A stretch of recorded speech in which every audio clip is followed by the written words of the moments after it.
Assalamualaikum warahmatullahi wabarakatuh. Alhamdulillah. Wassalatu wassalamu ala Rasulillah Muhammad ibn Abdillah wa ala alihi wa sahbihi wa man wala. Subhanaka la ilma lana illa ma 'allamtana innaka antal alimul hakim. Rabbi shrah li sadri wa yassir li amri wahlul 'uqdatan min lisani yafqahu qawli, amma ba'du. A'udzu billahi minasyaitonir rajim. Inna iddatash syuhuri 'indallah ithnai 'asyara syahran mudkhalaqas samawati wal ard minha arba'atun hurum. Kata Allah dalam Al-Quran, sesungguhnya jumlah bulan di sisi Allah ada 12 bulan sejak Allah ciptakan langit dan bumi. Di antara 12 bulan tersebut ada 4 bulan yang mulia. Nabi Muhammad menerangkan tentang 4 bulan mulia ini dalam hadis beliau, thalatha sard wahid fard. 3 bulannya berturut-turut, 1 bulannya menyendiri. Wa amma sard fadul qa'dah fadul hijjah fa muharram. Bulan yang berturut-turut adalah bulan Dzulqa'dah, Dzulhijjah, kemudian Muharram, bulan 11, 12 dan bulan 1. Fa amma fard, adapun 1 bulan yang menyendiri, fahuwa Rajab, maka itu adalah bulan Rajab. Bulan yang sangat dimuliakan di sisi Allah, bulan yang sangat dicintai di sisi Allah, dan bulan yang sangat dicintai bagi baginda kita Nabi besar Muhammad sallallahu alaihi wa ala alihi wa sahbihi wasallam. Bulan yang paling dicintai Allah sampai-sampai Allah mengatakan Rajab syahrullah. Katanya Nabi Muhammad, Sya'ban syahri wa Ramadan syahru ummati. Rajab adalah bulannya Allah, Ramadan adalah bulanku, kata Nabi Muhammad.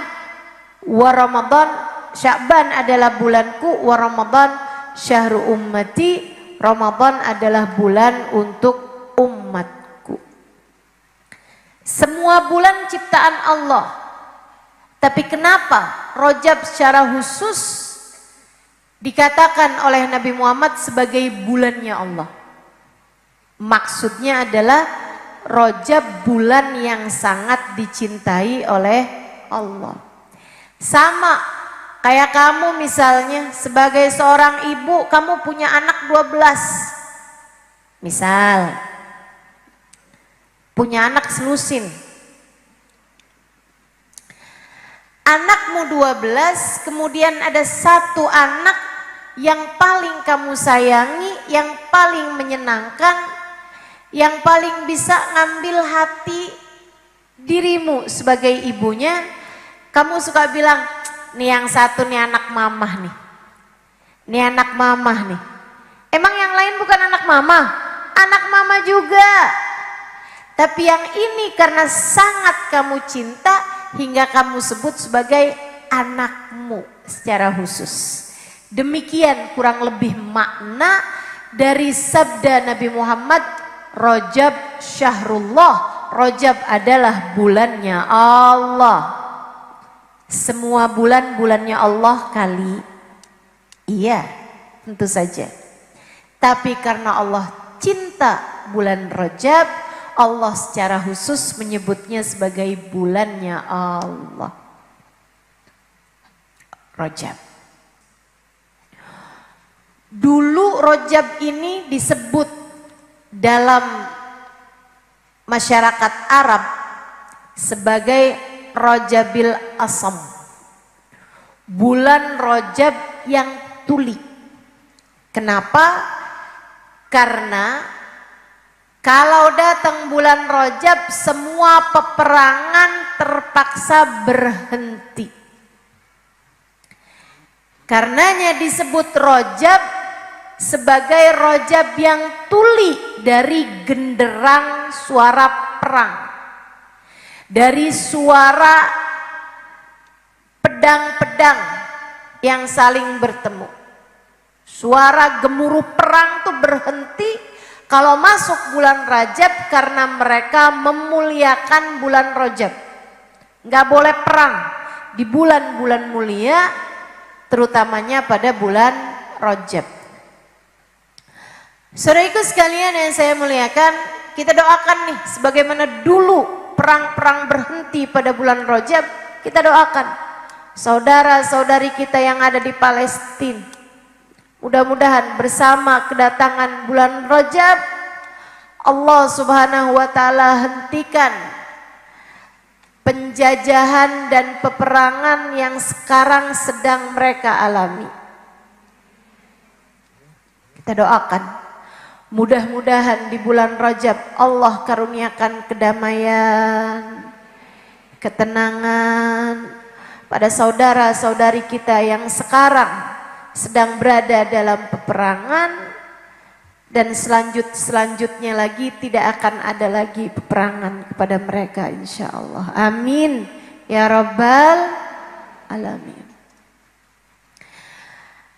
Dulu namanya Rajabil Asam, Rajab yang tuli dari suara genderang perang.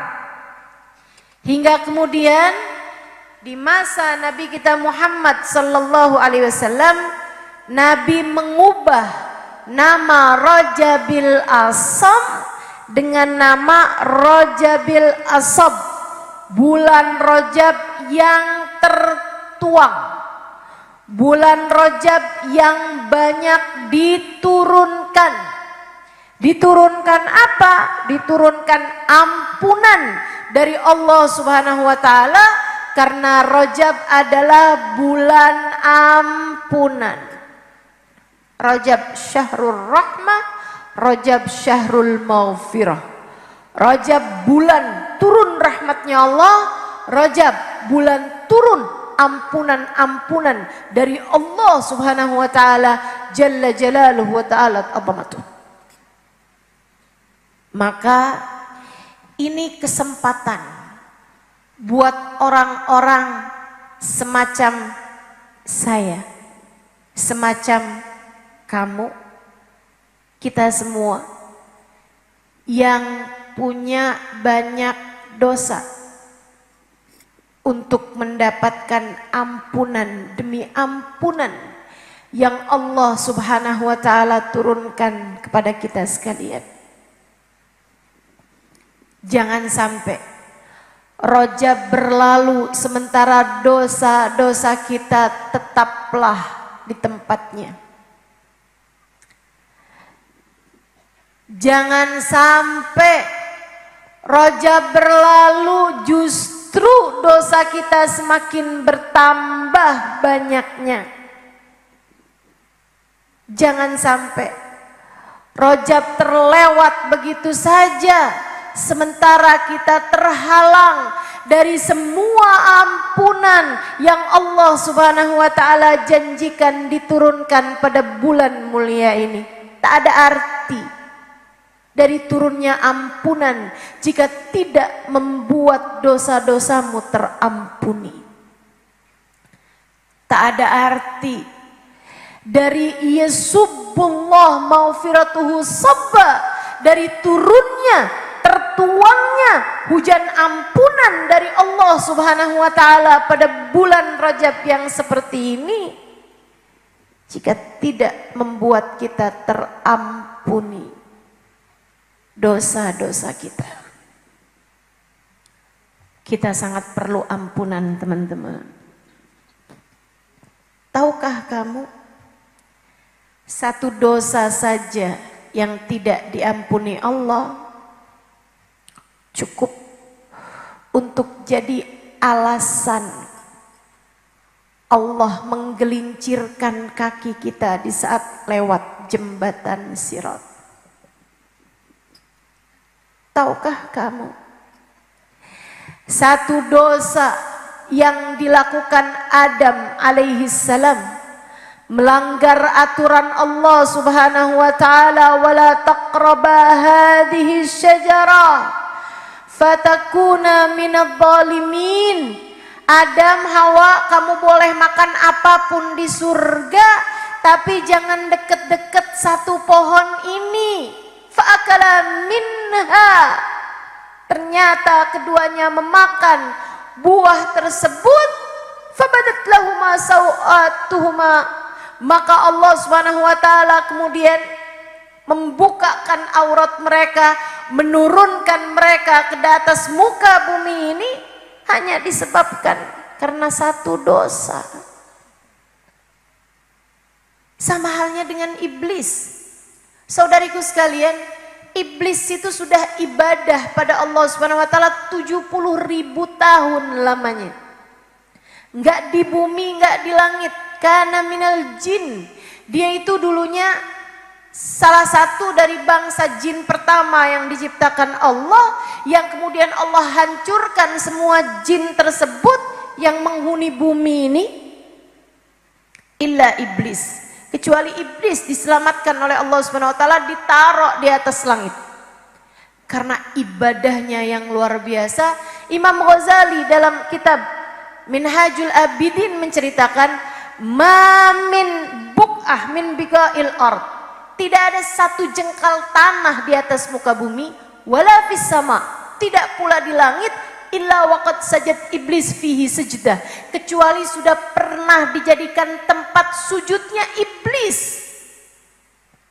Bumimu yang kamu duduki sekarang pernah dijadikan tempat sujudnya iblis, teman-teman saudara sekalian. Ahli ibadah, jangan kamu kira. Iblis itu ahli ibadah. Dinaikkan Allah di atas surganya, tinggal bersama para malaikat-malaikatnya Allah Subhanahu wa taala. Bukan termasuk malaikat, tapi dapat julukan tawusul malaikah, burung meraknya para malaikat. Iblis ibadah kepada Allah 70.000 tahun lamanya. Sujud di semua jengkal tanah di atas muka bumi sebelum dia dimuliakan untuk sujud di semua jengkal tanah di langit.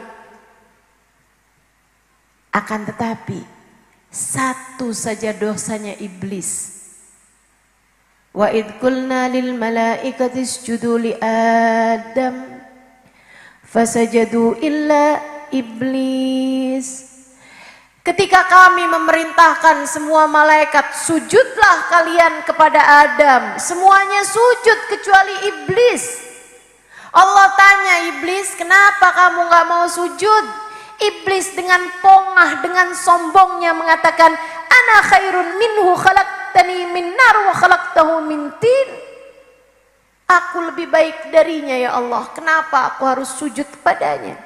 Kau cipta aku dari api yang dapat membakar, sementara engkau cipta dia dari tanah yang diinjak-injak. Saya lebih baik dari Adam. Iblis tidak merasa lebih baik dari malaikat, teman-teman. Iblis hanya merasa lebih baik dari satu makhluk saja, yaitu Adam. Segitunya Allah Subhanahu wa taala kemudian memerintahkan, wahai iblis, turunlah kamu di bumi. Fa innaka rajim, sesungguhnya kamu telah terkutuk. Hanya karena satu dosa yang dilakukan iblis, ibadahnya 70.000 tahun menjadi tak berarti. Hanya karena merasa lebih baik dari satu makhluk, sujudnya dalam tiap jengkal tanah di langit dan bumi menjadi tak ada arti. hatinya. Dan kamu, dan saya, dan kita semua. Berapa banyak dosa-dosa yang telah kamu lakukan? Berapa banyak dosa-dosa yang telah kita lakukan? Dan kita semua. Berapa banyak makhluknya Allah yang kita merasa lebih baik darinya. Sungguh cukup bagi Allah alasan untuk membuat kita saat melewati jembatan di akhirat nanti, kaki kita tergelincir masuk ke dalam api neraka.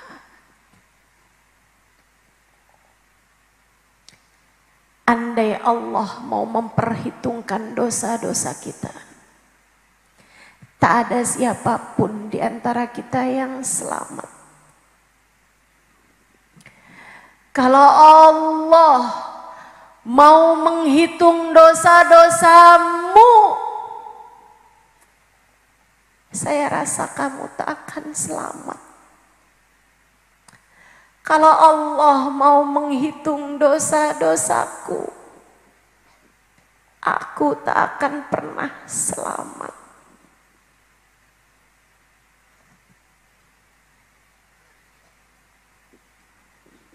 Kita perlu banyak ampunan. Kita perlu banyak maufirah. Kita perlu dikasihani, dirahmati, disayangi oleh Allah Subhanahu wa ta'ala. Karenanya jangan lewatkan kesempatan. Rajab kembali datang. Persiapkan hati agar pantas mendapatkan ampunan darinya. Idza aznabal 'abd nakat fi qalbihi nuktah sauda. Ketika seseorang mengerjakan dosa, tertorehlah dalam hatinya satu titik hitam. Ketika ia bertaubat memohon ampunan, Allah pun menghapuskannya. Namun jika tidak, ia akan tetap tinggal di sana.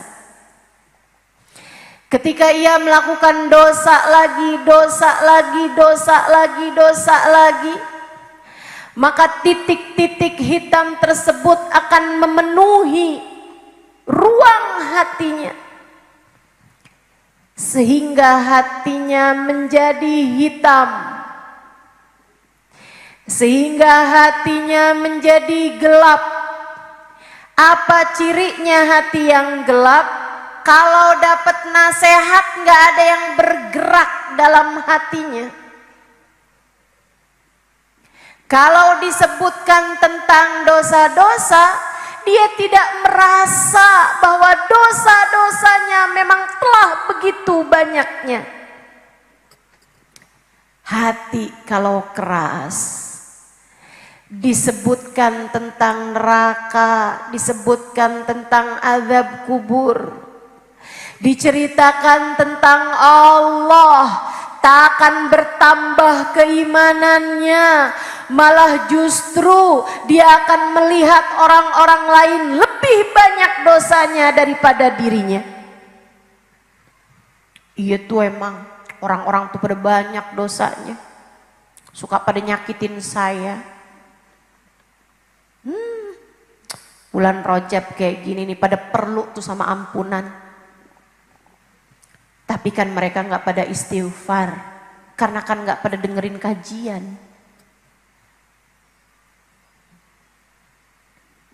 Dia merasa seolah-olah jaminan surga telah diberikan padanya.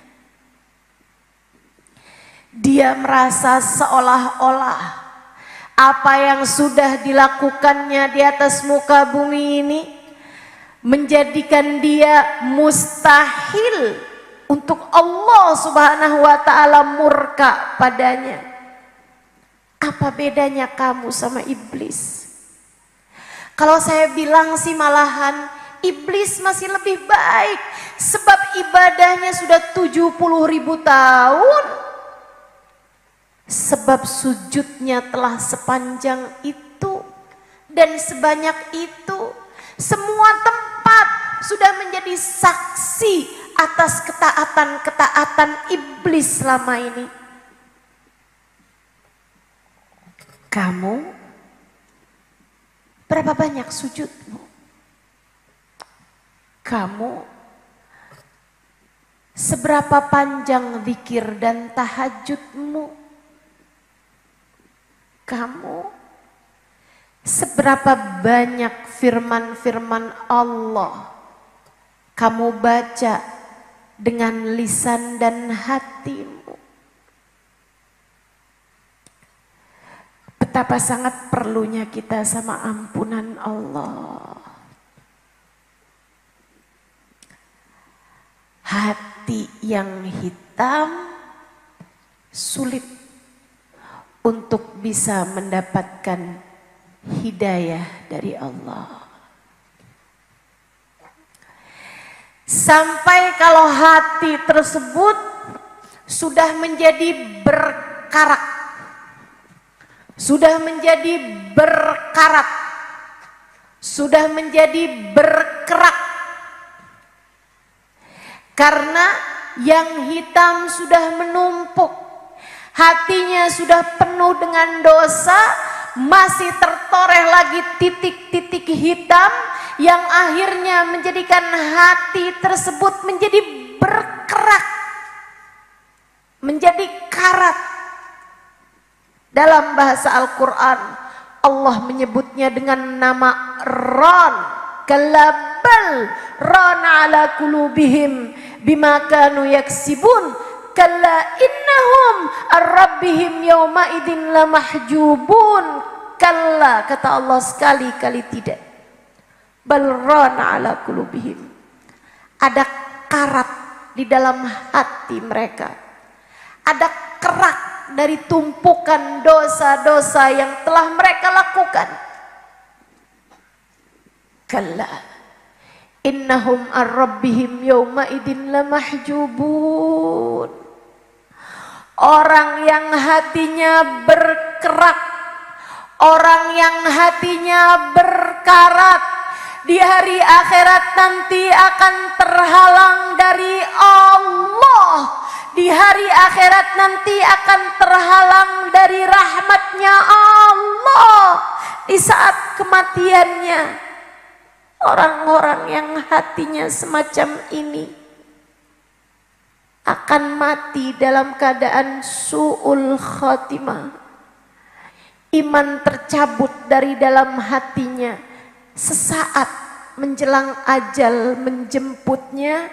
Na'udzubillah min dzalik. Ya Allah, lindungkan kami semua dari menjadi orang-orang yang semacam ini. Ya Allah, ya Allah, ya Allah.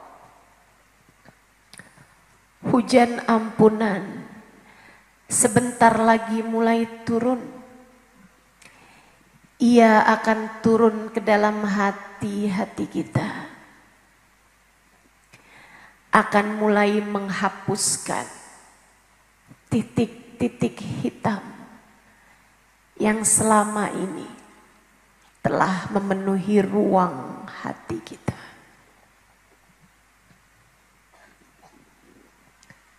Jangan sampai kamu tidak mendapatkannya. Jangan sampai kamu nggak kebagian darinya. Perbanyaklah istighfar di bulan Rajab. Bacalah senantiasa permohonan ampunmu kepada Allah dengan lisan-lisanmu dan dengan hatimu. Mohonlah ampunan kepadanya. Bacalah banyak-banyak di bulan Rajab Sayyidul Istighfar, yang semua dari kita saya rasa sudah menghafalnya. Diajarkan baginda kita Nabi besar Muhammad sallallahu alaihi wa ala alihi wa sahbihi wasallam. Allahumma anta rabbi la ilaha illa anta khalaqtani wa ana abduka wa ana ala ahdika wa wa'dika mastata'tu abu'u laka bi ni'matika alayya wa abu'u bi dhanbi faghfirli fa innahu la yaghfiru dhunuba illa anta. Allahumma anta rabbi, ya Allah engkau adalah Tuhanku, wa ana abdu, saya adalah hambamu ya Allah, wa ana ala ahdika wa wa'dika mastata'tu, aku memiliki perjanjian denganmu ya Allah, akan aku laksanakan sekemampuanku. Kita punya perjanjian sama Allah. Perjanjian apa yang dimaksudkan Nabi Muhammad? Perjanjian wa ma khalaqtul jinna wal insa illa liya'budu. Aku ciptakan jin dan manusia, tak lain tak bukan adalah untuk beribadah kepadaku, untuk menjadikan hidupnya semata-mata untukku. Bukan hanya sholat teman-teman, ibadah yang dimaksudkan dalam ayat ini bukan berarti kamu hidup hanya mengerjakan sholat gitu, bukan. Tentu saja bukan. Ada banyak ibadah yang sedang kita lakukan hari ini. Bahkan dari sejak pagi-pagi kamu udah bersiap-siap, termasuk ibadah kepada Allah Subhanahu wa taala. Jika niatmu benar, jika kamu hadir di majelis ini untuk bisa mendapatkan ilmu yang menyampaikanmu kepada Allah, untuk bisa mendengarkan segala sesuatu tentang Allah dan Rasul-Nya, kamu adalah seseorang yang telah mengerjakan ibadah kepada Allah Subhanahu wa taala.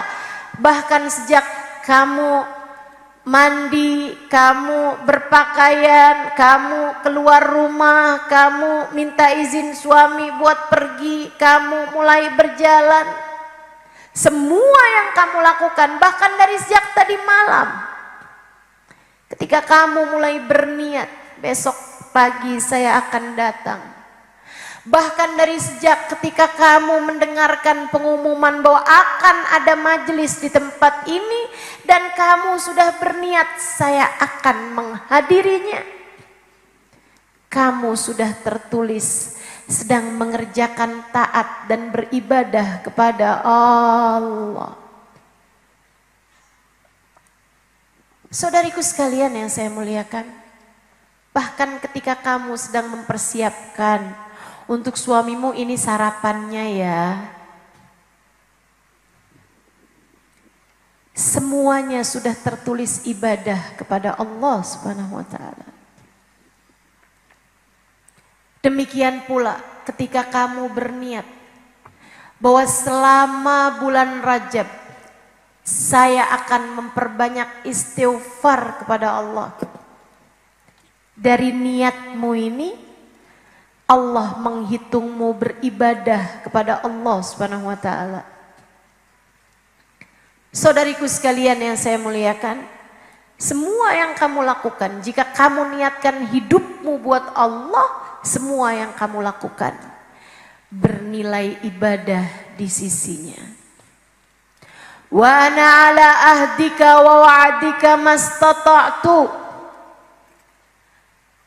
a'udzubika min syarri ma sana'tu. Aku berlindung ya Allah kepadamu atas dosa demi dosa yang lagi-lagi aku kerjakan.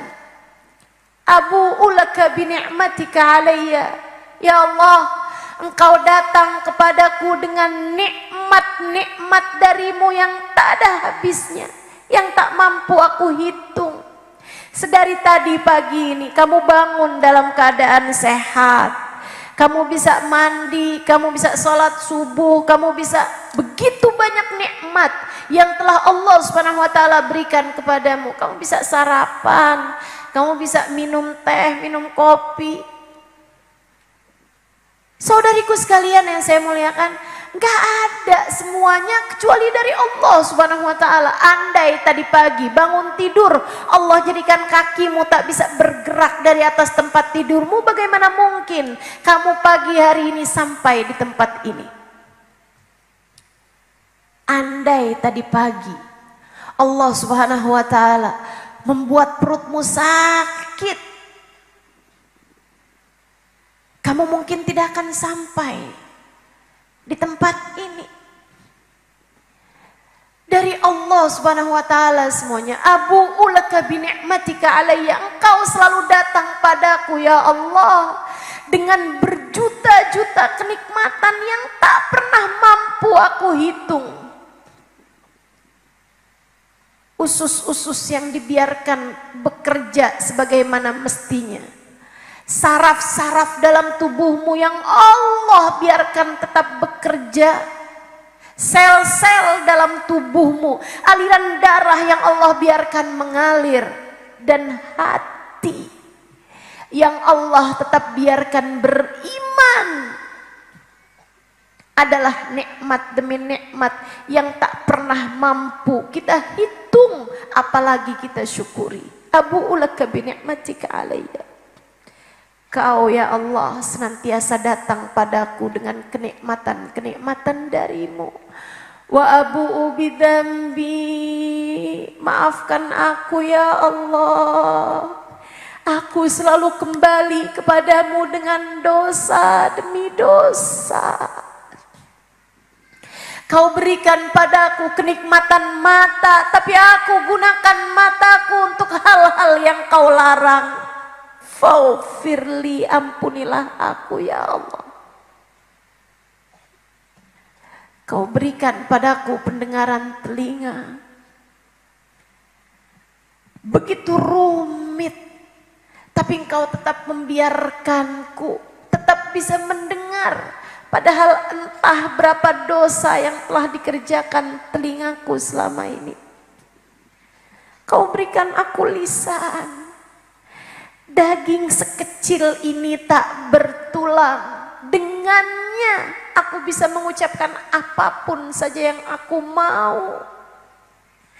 Tapi yang darimu, bukannya aku pergunakan menyebut namamu, bukannya aku pergunakan membaca firman-firmanmu, bukannya aku gunakan lisanku untuk bersalawat kepada kekasihmu, akan tetapi ya Allah, betapa seringnya aku gunakan lisanku untuk mengobok-obok aib orang lain, untuk mencabik-cabik kekurangan-kekurangan orang lain. Aku gunakan untuk membicarakan aib-aib orang.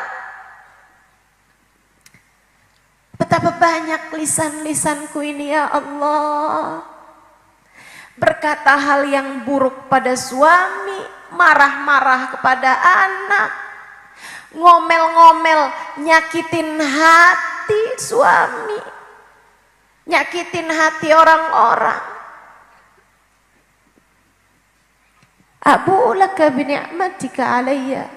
Kau datang dengan memberi kenikmatan lisan. Abu'u bidzambi. Aku gunakan lisanku untuk berbuat dosa demi dosa. Faghfirli.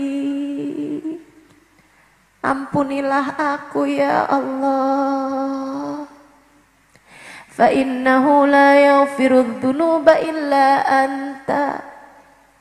Tak ada yang dapat melakukannya kecuali Engkau. Tak dapat mengampuni dosa-dosaku kecuali Engkau. Ya Allah, ampunilah ya Allah. Bu, Kak, Dek, Nah, alhamdulillah kita punya Allah seindah-indah pengampun. Saya bayangkan kalau muamalahnya enggak sama Allah. Saya bayangkan kalau urusannya enggak sama Allah. Mata yang dipakai buat ngelihat maksiat mungkin sama Allah udah dibikin buta. Andai muamalah kita ini bukan urusan kita, adep-adepannya kita bukan kepada Allah yang Maha Pengampun, mungkin kaki-kaki kita yang sudah pernah pergi ke tempat-tempat maksiat bisa jadi Allah jadikan lumpuh dan tak lagi bergerak. Tapi kita punya Allah seindah-indah pengampun yang berkata, apabila kulihat hambaku datang padaku memohon ampunan, membawa bergunung-gunung dosa, aku akan menyambutnya dengan bergunung-gunung ampunan. Man atani yamshi ataituhu harwala. Siapa yang mendekat padaku dengan berjalan, aku akan datang mendekat padanya dengan berlari. Man tagarraba ilayya shibra taqarrabtu ilaihi dhira'a. Siapa yang mendekat padaku satu jengkal, kata Allah dalam hadis qudsinya, aku akan mendekat kepadanya satu hasta. Dari ujung jari sampai ke tangan ini, sampai ke siku satu hasta.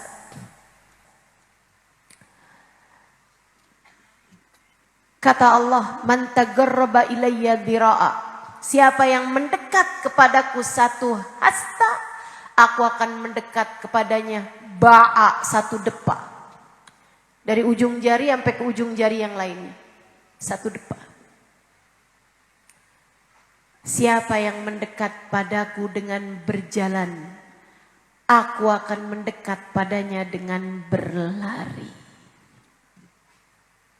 Alhamdulillah. Karenanya kita perlu segera mendekat kepada Allah untuk mendapatkan ampunan-ampunan Allah. Bulan Rajab, tiap habis maghrib sama habis subuh, jangan lupa buat baca istighfar 70 kali. Rabbighfirli warhamni watub alayya, atau yang lebih tepatnya sesuai dengan teks hadisnya berbunyi Allahumma ghfirli warhamni watub alayya.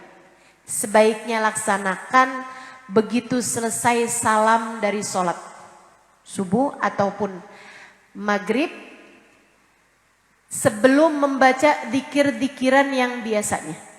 Jadi begitu habis selesai salam, assalamualaikum warahmatullahi, assalamualaikum warahmatullahi, angkat tanganmu, tengadahkan tanganmu, kemudian berdoa, Allahumma ghfirli warhamni watub alayya, Allahumma ghfirli warhamni watub alayya, Allahumma ghfirli warhamni watub alayya. Ya Allah ampunin, ya Allah sayangin, ya Allah karuniakanlah taubat kepadaku ini ya Allah. Ya Allah ampunin, ya Allah sayangin, ya Allah karuniakanlah taubat kepadaku ya Allah. Kembalikan aku di jalanmu ya Allah. Jadikan aku hamba-hambamu ya Allah. Allahumma ghfirli warhamni watub alayya. Kapan dibaca? Ba'da subuh dengan ba'da maghrib. Ustazah, kalau dipindah waktunya boleh? Jangan. Habis subuh sama habis maghrib. Kalau yang habis maghribnya, kalau kamu nggak bacanya habis maghrib, boleh kamu baca ba'da isya. Ba'da asar boleh? Jangan. Ba'da asar belum masuk waktu malam. Jadi awal pagi dengan awal malam. Selama bulan Rajab dibaca berapa kali? 70 kali. Gimana bacanya? Allahumma ufirli warhamni watub alayya. Dibaca terus. Katanya Nabi Muhammad, siapa yang baca ini sepanjang bulan Rajab, harramallahu sya'rahu wa basyarahu minan nar. Allah akan lindungkan dirinya, kulitnya dan rambutnya dari siksa api neraka. Allah akan halangkan dirinya dari siksa api neraka. Allah akan ampuni dosa-dosanya. Mudah-mudahan Allah mudahkan untuk kita dapat mengamalkannya, insya Allah. Amin. Niat ngamalin, Bu? Insya Allah. Saudariku sekalian yang saya muliakan, bulan Rajab, bulan turunnya banyak sekali ampunan. Dan di bulan Rajab ini pula lah Allah Subhanahu wa taala menghadiahkan karunia yang membuat Nabi Muhammad mencintai bulan Rajab. Menghadiahkan buat Nabi Muhammad peristiwa agung, yaitu peristiwa Isra dan Mi'raj. Hadiah tertinggi yang Allah Subhanahu wa taala berikan kepada seorang hamba.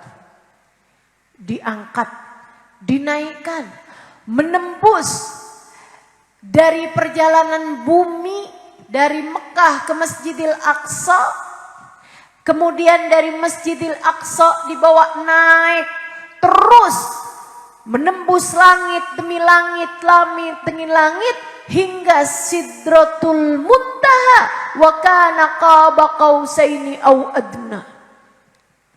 Hingga sampai di Sidratul Muntaha, puncak tertinggi. Udah puncak tertinggi pula. Kana qaba qausaini au adna. Didekatkannya Nabi Muhammad sedekat-dekatnya. Dipertemukannya Nabi Muhammad dengan Allah Subhanahu wa taala Tuhannya. Allah mempertemukan dirinya dengan manusia terkasih di sisinya, baginda kita Nabi besar Muhammad sallallahu alaihi wa ala alihi wa sahbihi wasallam. Saudaraku sekalian, tahun 2016 saya berangkat ke Aqsa, Masjidil Aqsa. Selain daripada berangkat umroh, itu teman-teman, batu yang dijadikan tempat startnya Nabi Muhammad, tempat naiknya Nabi Muhammad ke langit, itu batunya diikat pakai banyak sekali tali. Bagian bawahnya ada tali-tali yang ikat. Saya heran kenapa kok batu pakai diikat. Batu tuh udah berat.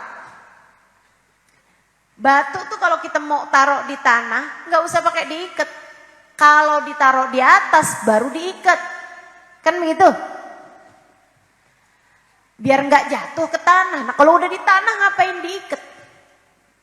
Itu teman-teman, batunya Isra Mi'raj itu pakai diikat dengan banyak tali. Kenapa gitu?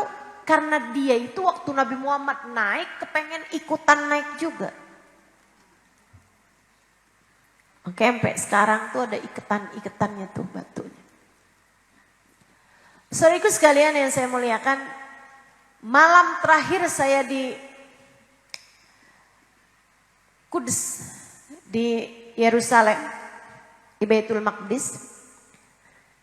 Habis pulang dari sholat Isya, itu sebelum subuhnya saya udah berangkat ke umroh.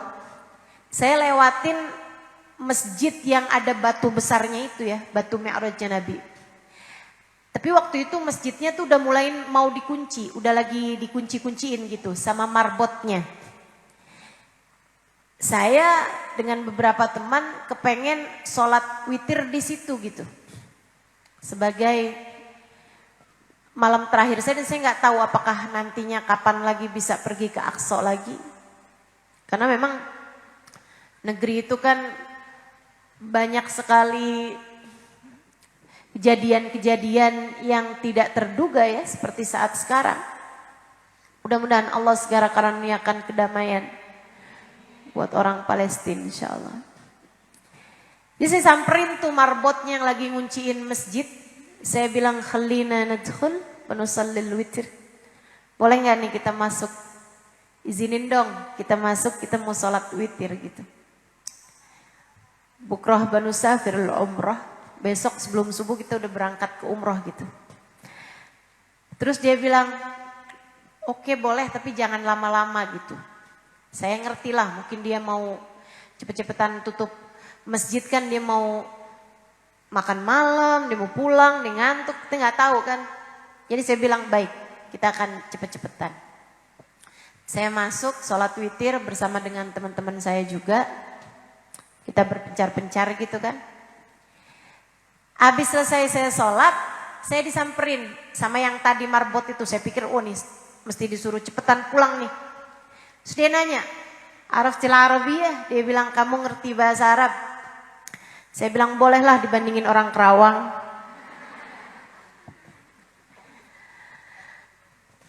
Saya bilang bolehlah, dikit-dikit saya ngerti.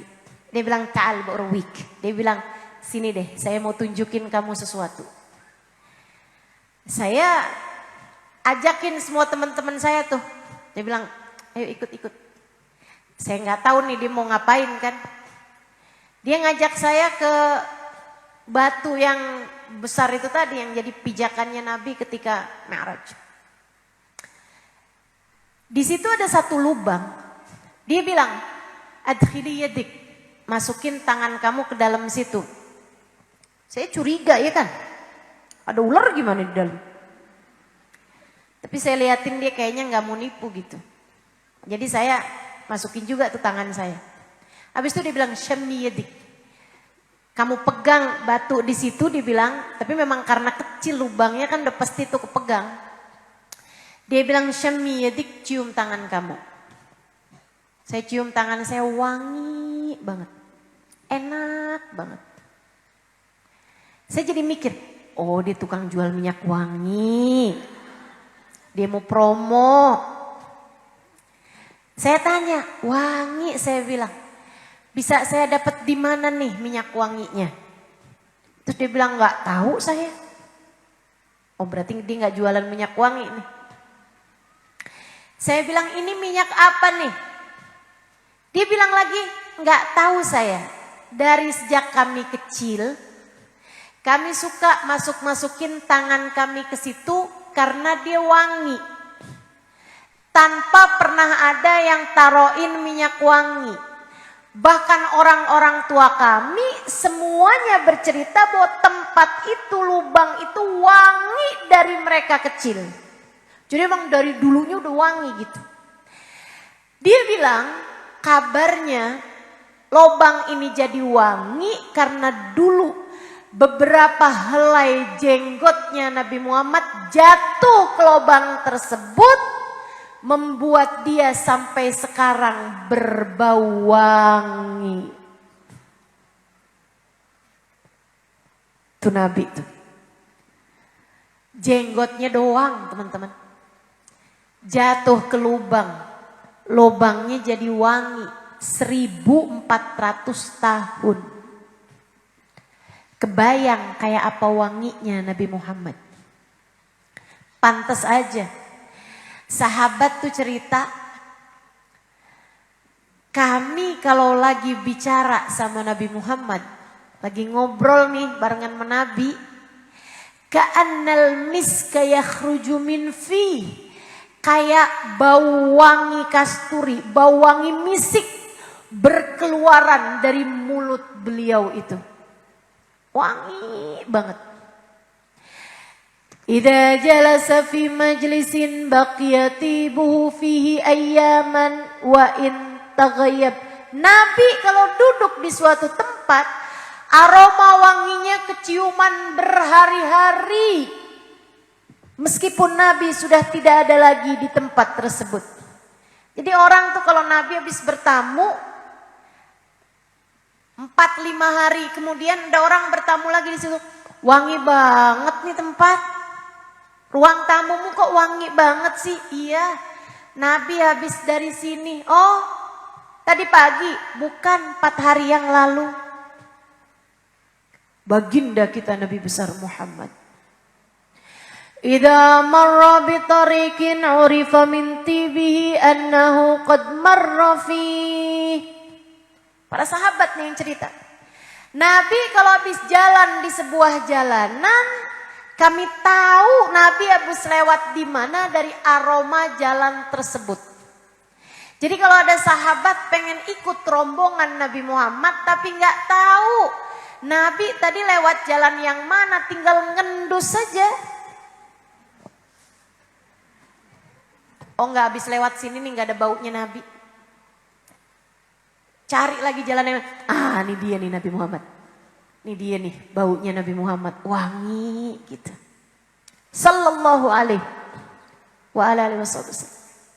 Saudaraku sekalian, kita sekarang udah susah nyari aromanya Nabi Muhammad. Sedikit-sedikit yang bisa kita dapat, kita dapat. Saya salah satu dari yang beruntung. Tapi sisanya udah nggak bisa kita dapetin lagi teman-teman. Tapi tenang, tenang. Bukan itu yang kita mau cari sesungguhnya. Allah tuh dengan dibuatnya Nabi Muhammad sewangi itu lagi mau ngajarin kita. Hatimu bisa sebegitu wanginya kalau di dalam hatimu terdapat cinta kepada Nabi Muhammad. Hatimu bisa sebegitu indahnya jika di dalam hatimu terdapat cinta kepada baginda Nabi besar Muhammad, Sahibul Isra wal Mi'raj, yang telah Allah anugerahi kepadanya Isra dan Mi'raj. Maka merayakan Isra dan Mi'rajnya Nabi Muhammad adalah bertanya kepada hati kita sendiri, kepada hati kita masing-masing. Adakah cinta kepada Nabi Muhammad telah bertahta di dalam hatimu itu? Adakah hatimu telah kenal rasa cinta kepada baginda Nabi besar Muhammad sallallahu alaihi wa ala alihi wa sahbihi wasallam? Dialah manusia paling tercinta di sisi Allah. Allah tak pernah mencintai siapapun dan apapun lebih daripada cintanya kepada Nabi besar Muhammad. Hingga semua yang ada kaitan dengan Nabi Muhammad menjadi dicinta di sisi Allah, menjadi mulia di sisi Allah, dan menjadi sesuatu yang sangat-sangat indah, bahkan lubang yang pernah kejatuhan jenggotnya Nabi Muhammad, ia menjadi lubang yang wangi meski telah berjarak 1400 tahun darinya. Saudariku sekalian yang saya muliakan, hatimu jika ia telah dijatuhi cinta kepada baginda Nabi besar Muhammad, sangat mungkin untuk menjadikan hatimu dituruni cintanya Allah. Dan jika Allah telah mencintai hatimu,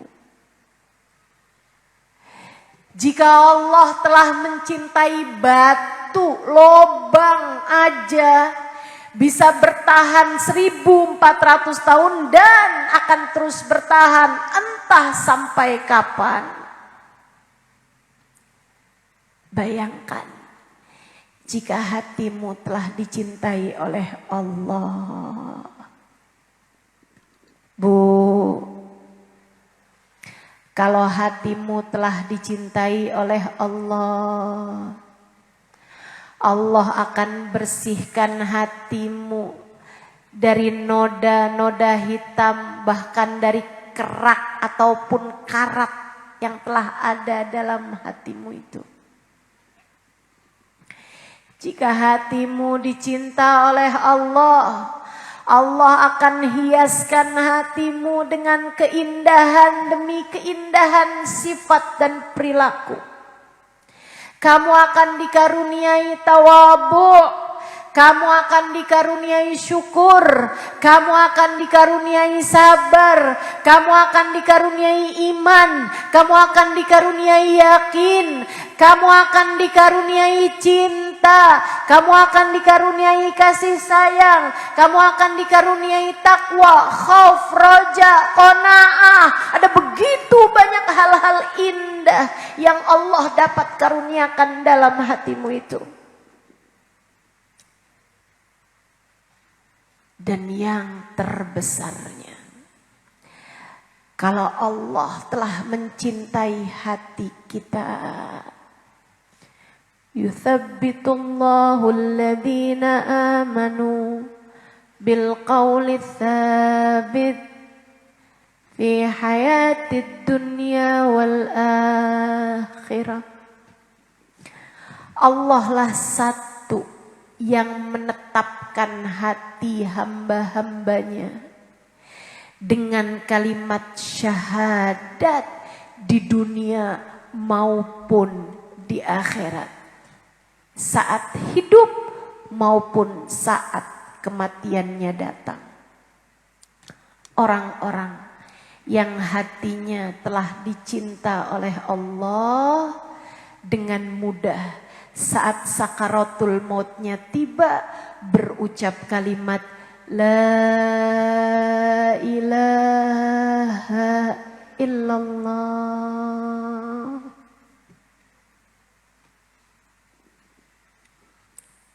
Hatimu sudahkah dicinta? Hatimu sudahkah dicinta?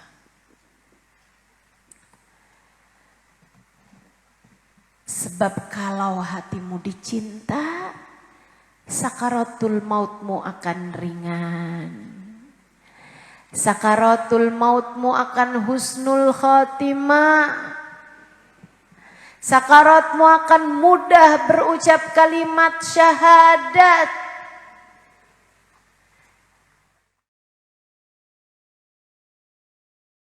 Dengan Nabi Muhammad, Allah akan cinta kepada sesuatu dan siapa orang tersebut. Jika dilihat oleh Allah hatimu punya cinta kepada Nabi Muhammad, Allah akan cinta kepada hatimu. Karena saya kesian kepadamu. Karena saya sayang kepadamu. Karena saya cinta kepadamu. Saya sampaikan padamu, Bu, Kak, Dek, Nak, jangan berani mati sebelum bawa cinta di hati kepada baginda Nabi. Jangan sampai kamu mati belum punya cinta sama Nabi. Jangan berani-berani mati belum bawa cinta kepada baginda Nabi. Pastikan itu. Pastikan itu. Kalau kamu sepanjang hidup di dunia tahu rasanya mencintai anak, sepanjang hidup di dunia kamu tahu rasanya mencintai suamimu, hingga kalau kamu terpisah beberapa hari darinya kamu merasa rindu, tanyakan pada hatimu, Adakah kamu cinta kepada Nabi Muhammad?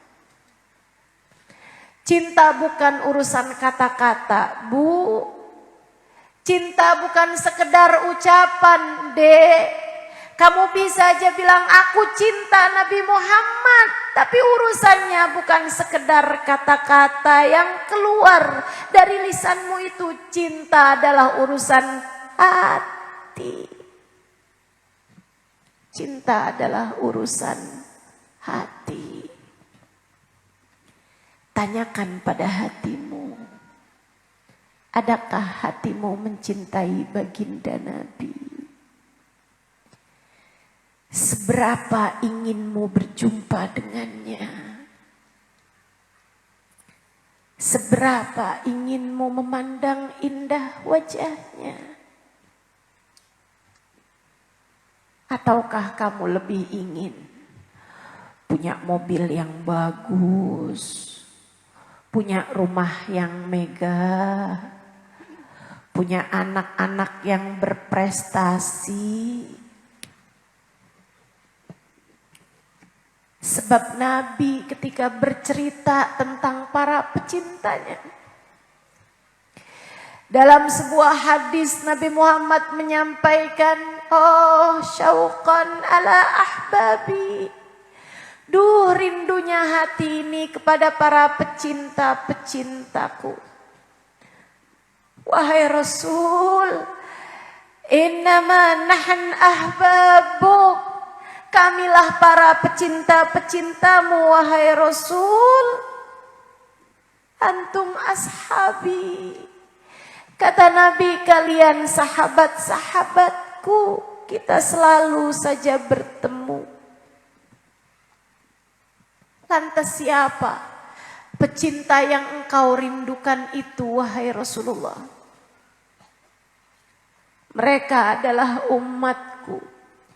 Ja'u min ba'dikum, datang sesudah kalian, lam ra'auni, mereka tidak pernah memandang wajahku, akan tetapi mereka rindu untuk berjumpa denganku, dan mereka mau berjumpa denganku meski andai menjual seluruh harta mereka sekalipun. Mereka mau menebusku dengan seluruh harta yang mereka punya sekalipun. Kamukah orangnya itu? Jika kamu merasakan cinta di hatimu yang andai untuk berjumpa dengan Nabi, kamu harus mengeluarkan apapun yang kamu punya, kamu rela melakukannya. Kusampaikan kabar gembira padamu.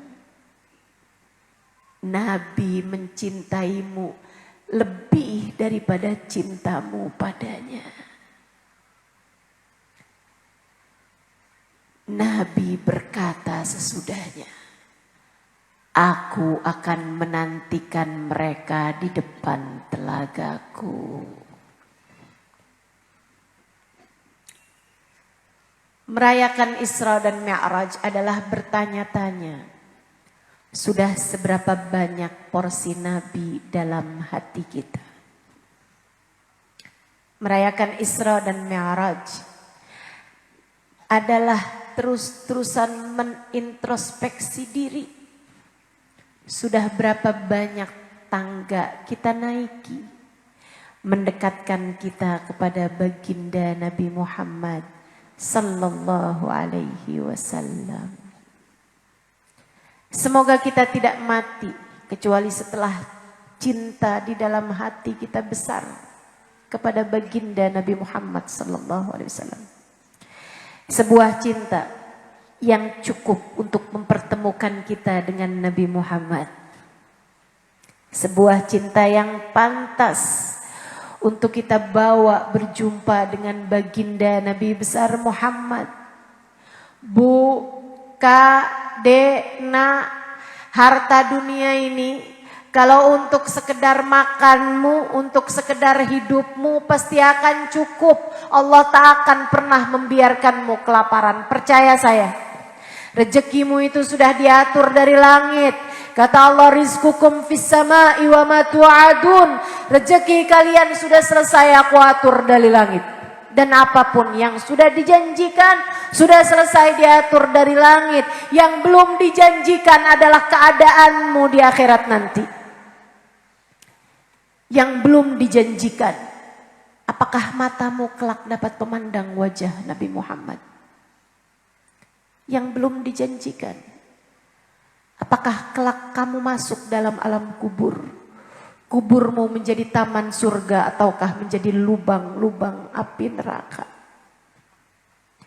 Maka kalau sisa hidupmu di dunia kamu pakai buat kejar-kejar dunia, kamu pakai buat nyari-nyari harta, terus-terusan gak ada habis-habisnya, hidupmu yang mana yang kamu mau pakai buat nyari jaminan kebahagiaanmu di akhirat nanti? Sementara dunia yang kamu kejar-kejar ini, begitu kamu masuk dalam alam kuburmu, bahkan begitu sakaratmu tiba, sudah tak ada lagi artinya. Kamu tidak akan bisa membujuk malaikat Israel untuk pelan-pelan mencabut nyawamu, meskipun berapa banyak harta yang kamu punya. Begitu kamu masuk ke dalam alam kuburmu, tak ada lagi yang tersisa. Semua sudah menjadi hak ahli warismu. Kamu sudah gak punya apa-apa lagi. Berlian yang melingkar di jarimu itu tak ada artinya ketika Israel datang menjemputmu. Kendaraan pribadi yang mewah yang kamu kejar mati-matian itu gak ada lagi artinya. Saldo di rekeningmu begitu datang ajal menjemputmu tak ada lagi artinya. Rumah yang kamu bangun dengan susah payah tak ada lagi artinya. Bahkan anak suami yang menyayangimu tak ada lagi artinya. Yang ada artinya hanya tinggal Allah dan Rasulnya. Allah dengan rahmatnya dan Nabi Muhammad dengan syafaatnya. Mari kita baca suratul Fatihah. Kita minta pada Allah Subhanahu wa taala. Semoga Allah tidak mematikan kita kecuali setelah Allah karuniakan untuk kita hati yang selamat, hati yang penuh cinta, kasih sayang Allah Subhanahu wa taala, dan juga syafaat baginda Nabi besar Muhammad sallallahu alaihi wasallam. Semoga kita enggak mati kecuali setelah syafaat baginda Nabi kita raih. Ala hadhihi niyah wa bikulli niyatin salihah. Fatihan Allah yuthabbit imanana, yunawwir qulubana wa qalibana ma'al huda wat tuqa wal afaf wal ghina wal ridha wal yaqin. Yaftah alaina futuhal arifin, yakhtim ajalana bil husna wa huwa radin anna fi khairin wa lutfin wa afiyah. Wa ila hadratin Nabi Muhammad sallallahu alaihi wa ala alihi wa sahbihi wa sallam. Al-Fatihah. Baca bersama-sama. A'udzu billahi minasy